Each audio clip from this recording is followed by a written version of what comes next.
Hello. As a leader, one thing that you must always be watchful of is your own behavior, your set of actions, your conduct. And the simple reason for that is there are many in the organization who are looking up at you as their example, as their role model. They are watching you, observing you, and your behavior becomes a standard for them to follow. Let me just give you an example. Let us say you are a person who respects time, who is always in time for meetings. So the same respect for time is followed by others in their behavior in different areas of their work. But for some reason, if you are a person who is getting late for meetings, people treat it as time is not really important and they start showing the same thing in different aspects of their work. That is why a leader must continue to reflect on his/her behavior so that if there is any change that is required, that can be done in good time. So in this video, I'm going to help you to understand what are some aspects of your behavior that you must pay attention to because that is setting some example for others to follow. Let us begin. The first one is, in your conversations, how do you come across? Are you coming across as a person who is always complaining? Complaining about what is happening in the organization, what is happening outside the organization, policies, procedures, systems, people's behavior, and so on. Are you coming across as a complainer, or are you coming across as a person who gives hope, who inspires others? Understand that people want to talk to a leader to feel encouraged, to see a ray of hope. And if after having a conversation with you, their energy is further draining, obviously that's not a good example that you are setting. Ask yourself in your conversations, how do you come across? The second one is feedback. In the process of working of an organization, there will obviously be mistakes, setbacks, and failures, and there will be people responsible for that. That's not really important. What is important is how do you handle such situations? Do you tend to criticize people the moment you come to know they are responsible for some mishaps? Or is it that you treat that as an opportunity to give constructive feedback to people so that they can bring about a change and the mistake does not happen again?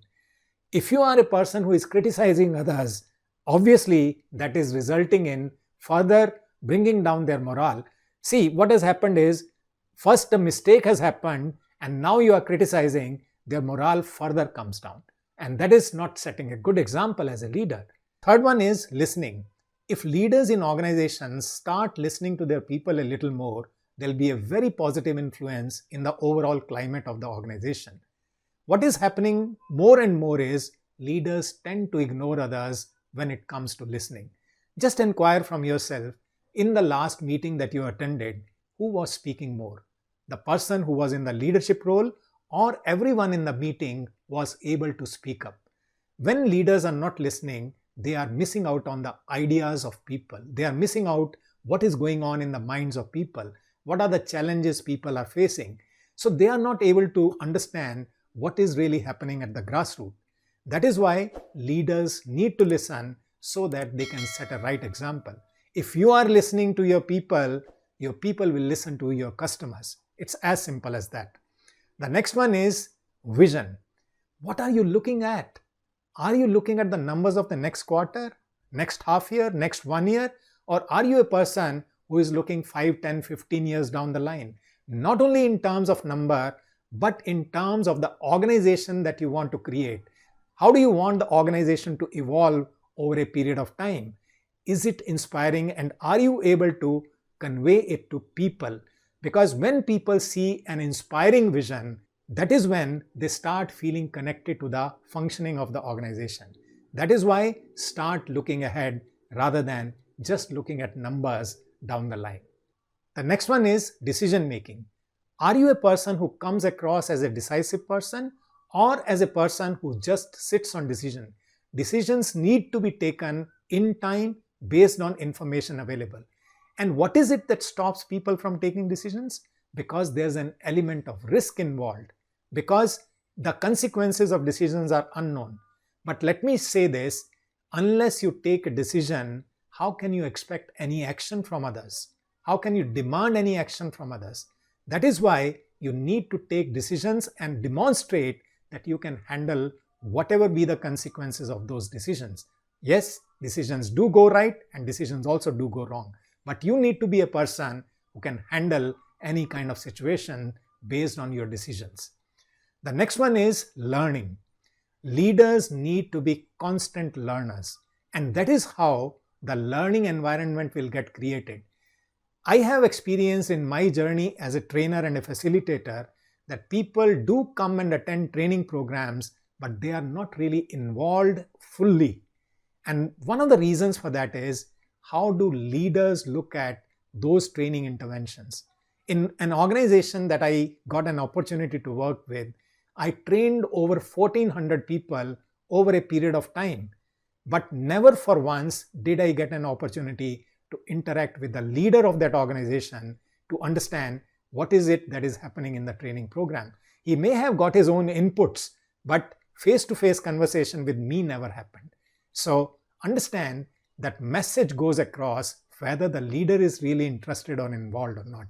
And leaders need to learn from situations and events. They also need to expose themselves to formal learning. That is how the combination will be built, formal as well as informal learning. And the last one is accountability. Again, situations sometimes are not something that a leader is looking forward to. They are not as per expectations. Things do go wrong. But what is it that you are demonstrating? Are you a person who looks for someone as a scapegoat, someone to ascribe the blame to, or do you come across as a person who takes accountability for whatever has happened? And the classic example that comes here is when the missile project that Dr. APJ Abdul Kalam was leading, when that failed, Dr. Satish Dhawan came in the front to face the press and protected his entire team. That is what accountability is. So I have shared with you 7 pointers which will help you to understand what is the kind of example that you are setting by your own behavior. Let me quickly summarize them. First one was, in your conversations, are you inspiring? Second one was, are you giving constructive feedback? Third one was, are you listening to your people? What is the kind of vision that you have? That was the fourth point. Next one was, do you come across as a decisive person? And the next one, are you a learner? And the last one, do you take accountability? When you demonstrate these behaviors, you will be setting an example which will become part of behavior of many in the organization.